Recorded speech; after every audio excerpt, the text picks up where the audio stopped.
안녕하세요. 이목수입니다. DIY 가구 만들기 입문 과정에서는 이런 모양의 협탁을 가장 먼저 배우게 되는데요. 여기엔 나름의 이유가 있습니다. 협탁을 만드는 과정에서 상자 구조, 즉 박스 조이너리를 배울 수 있기 때문인데요. 상자라고 하면 우리가 얼핏 떠올릴 수 있는 연필꽂이가 있죠. 그리고 또 뭐가 있을까요? 농부들이 사용하는 되가 있죠.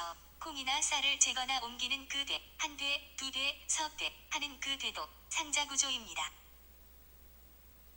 이 상자 구조는 가구 제작 측면에서도 가장 기본적인 구조입니다. 키 높이의 박스를 짠 다음 그 사이에 일정한 선반을 걸면 책꽂이가 되죠. 책꽂이는 기본적으로 박스의 확대이고 변형인 셈입니다. 책꽂이의 깊이를 늘리고 앞쪽에 문짝을 달면 옷장이나 수납장 혹은 장식장이 됩니다.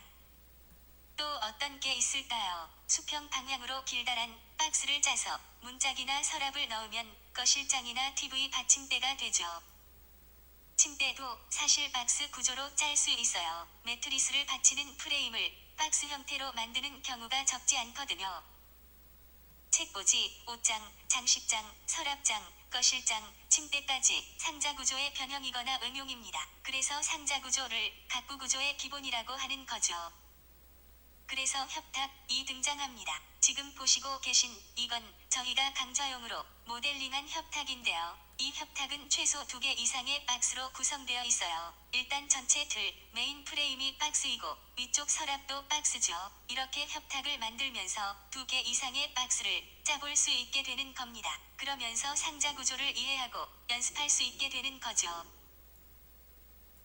박스는 일견 굉장히 쉬울 것도 같아요. 모양도 단순하고 어려울 게 전혀 없을 것 같죠. 더구나 드릴이나 트리머 등의 편리한 전동 공구를 사용하는 DIY 수준에서는 실제로도 어렵지 않습니다. 헌데 무조건 쉽다고도 말하기 어려운 점이 있어요. 박스의 사선 방향으로 가해지는 물리적 압력에 대한 방어가 필요한 때도 있거든요. 더구나 우리가 사용하는 소재 자체가 살아있는 나무이기 때문에 결이나 수축 팽창에 의한 변형도 신경 써야 합니다. 그래서 박스는 쉬운데 막상 쉽지만은 않은 그런 거라고 볼 수 있습니다. 만사가 그런 것 같아요. 살다 보면 이런 경우가 많잖아요. 생각으로는 다 쉬울 것 같은데 실제로 해보면 어려워요. 반대도 물론 많고요. 어려울 것 같은데 실제로 해보면 별것 아닌 하여간 잡설이었고요.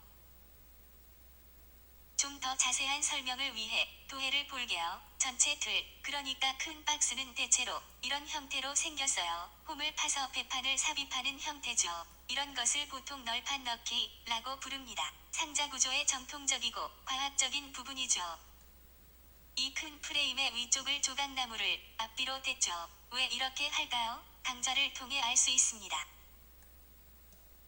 앞쪽으로 오면 서랍이 있습니다. 이 서랍은 뒤에 박스와 앞판으로 구성되어 있죠. 박스는 마찬가지로 홈을 파서 널판 넣기를 하고 이 박스에 앞판을 붙입니다. 그러니까 여기는 박스, 요거는 앞판이죠. 다시 말해 박스에 앞판을 붙여 서랍을 만들기 때문에 박스와 서랍은 서로 다른 개념이라는 거죠. 굳이 이렇게 제작하는 이유가 있을 텐데요. 예, 나름 과학적인 이유가 있어요. 그 이유도 알게 되실 겁니다. 그리고 문짝이 있어요. 문짝의 정석은 연기로 틀을 짜서 널판 넣기나 알판 넣기를 하는 것입니다. 이렇게 밖으로 드러날 때는 특별히 얼굴판 넣기라고도 부르는데요. 어쨌든 이런 정석적인 방법은 전체적으로 시간이 부족할 수 있어서 생략하거나 지지대 설치로 대체합니다. 경우에 따라서는 격자 형태의 상감을 넣을 수도 있습니다. 문짝 부분은 경첩하는 방법이 중요하게 다뤄집니다. 경첩은 워낙 종류가 많아서 다 다뤄보진 못해요. 보통 L자 경첩, 나비 경첩, 이지 경첩, 그리고 우리가 싱크대 경첩이라고 부르는 유럽식 댐핑 경첩 중에 하나에서 둘 정도를 사용해 볼 것입니다. 문짝 달기는 사실 까다롭습니다. 처음 경험하시는 분은 다소 헤맬 수도 있어요. 정교한 재단, 섬세한 작업이 필요하기 때문이죠. 특히 이런 삽입형 문짝, 보통 인도어라고 부르는 문짝은 그냥 달기는 쉽지만 잘 달기는 어렵습니다. 그렇다고 죽도록 어렵진 않으니 너무 겁먹지는 마세요. 그리고 하단의 다리 부분입니다. 이렇게 세 방향으로 연결하는 것을 삼방연결이라고 부릅니다. 이 부분도 나사못으로 연결할 수 있지만 저희 강좌에서는 장부를 짜요. 시간이 충분할 때는 암장부와 숫장부를 직접 가공하고 여의치 않을 때는 도웰 포인트를 이용하거나 도미노 조이너리를 이용하여 작업합니다. 어쨌든 삼방 연결은 프레임 구조, 즉 테이블 구조의 가장 보편적인 형태이기 때문에 배워두면 다양한 테이블과 의자류를 만들 수 있습니다. 이렇게 읊다 보니 배우는 게 상당히 많네요. 나무와 목재에 의해 가구의 기본 구조, 목공 안전 수칙도 배웁니다. 아마도 전국적으로 이렇게 친절하고 세세한 커리큘럼은 드물 것 같아요. 어떤 장비를 주로 다루는지도 간략히 말씀드릴게요. 일단 드릴이 기본입니다. 사계 맞춤이나 주먹장 맞춤은 이 커리큘럼에 들어있지 않아요. 그런 걸 배우는 데엔 시간이 많이 들거든요. 그래서 정통자기는 추후 다른 판을 개설해서 진행할 예정입니다. DIY 임무는 기본적으로 드릴과 나사못으로 조립하죠.